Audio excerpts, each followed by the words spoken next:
Assalamualaikum warahmatullahi wabarakatuh. Perkenalkan, nama saya Muhammad Abrar Argenata. Di sini saya akan membahas materi tentang opini mahasiswa terhadap Permendikbud nomor 30 tentang kekerasan seksual dalam kampus. Tanggapan mahasiswa tentang adanya Permendikbud nomor 30. Mahasiswa melihat peraturan ini merupakan hal yang visioner. Firja Saputra, jurusan Ilmu Komunikasi angkatan 19 menyatakan bahwa Permendikbud Ristek nomor 30 tahun 2021 tentang PPKS ini merupakan suatu upaya pencegahan dan penanganan kekerasan seksual terhadap sivitas akademika. Status quo di Indonesia menunjukkan begitu banyak angka kasus kekerasan seksual di dunia pendidikan dan laporan terbanyak dari jenjang perguruan tinggi atau universitas. Untuk menciptakan kenyamanan dan keamanan dalam menuntut ilmu, untuk memperbaiki kualitas pendidikan di Indonesia, tentu Permendikbudristek nomor 30 tahun 2021 tentang PPKS adalah satu langkah nyata untuk memberikan jaminan perlindungan hukum terhadap korban kekerasan seksual di dunia pendidikan. Menurut Bimo Gustio, jurusan Teknik Elektro angkatan 18, kekerasan seksual dan catcalling di kalangan mahasiswa terjadi akibat kurangnya tingkat pendidikan seksual sejak dini. Ini merupakan kasus yang sangat serius karena sudah sangat banyak data yang menunjukkannya. Belum lagi kasus dari korban yang tidak melapor. Seharusnya perlakuan seksual harassment dihukum hingga titik di mana ia tidak akan melakukannya lagi. Jangan hanya dinasihati. Untuk mencegahnya harus timbul perlindungan, kewaspadaan, serta pemahaman tentang hak-hak yang dimiliki seseorang. Jangan sungkan untuk melaporkan kejadian ini pada pihak yang berwenang. Menurut Marisa Retnosari, jurusan akuntansi angkatan 20, kasus kekerasan dan pelecehan seksual seringkali menimbulkan stigma buruk masyarakat pada kaum perempuan yang dianggap tidak becus menjaga kehormatan diri. Tak jauh berbeda dengan catcalling, kasus ini sering dianggap lumrah atau berkedok iseng padahal mengarah ke pelecehan. Identitas anonim dalam dunia maya malah membuat pelaku lebih mudah melancarkan aksinya. Hal tersebut tidak diimbangi dengan dasar hukum dan penanganan yang tegas untuk penyelesaiannya.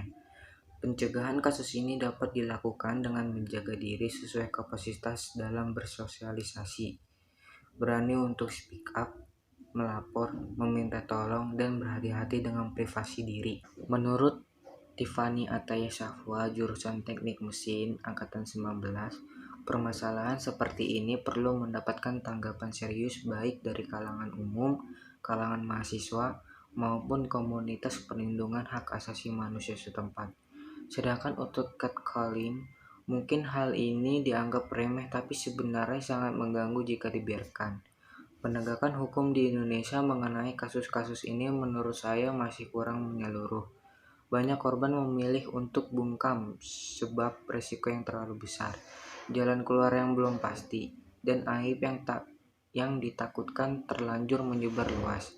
Harapannya pelaku dapat memanusiakan manusia dan untuk korban jangan ragu untuk menceritakan trauma pada orang terdekat. Menurut Nafisa Hasna, jurusan Teknik Sipil angkatan 19, kekerasan seksual dapat menjadi penyakit baik untuk korban maupun pelaku. Sama halnya dengan catcalling. Menurut saya itu sangat mengganggu. Hal ini dapat menjadi trauma untuk para korban sehingga membatasi mobilitasnya jika tidak ditemani saat keluar rumah. Kasus ini serius sekali. Mungkin ada banyak kasus yang ditutupi karena akan menjadi aib bagi korban. Sudah terbentuknya Komnas Perlindungan Anak dan Perempuan belum menjadi solusi atas kasus yang terjadi. Antisipasi dapat kita lakukan dengan tidak mudah percaya pada orang yang baru dikenal. Kesimpulannya, salah satu implementasi Permendikbudristek nomor 30 tahun 2021 tentang pencegahan dan penanganan kekerasan seksual dan lingkungan perguruan tinggi di kampus adalah perguruan tinggi wajib melakukan pencegahan dan penanganan seksual di kampus dengan cara memberikan pembelajaran dapat dilakukan dengan kegiatan, seminar atau webinar. Selain itu, perguruan tinggi berkewajiban untuk melakukan penanganan kekerasan seksual melalui mekanisme pendampingan, perlindungan, pengenaan sanksi administratif, dan pemulihan korban.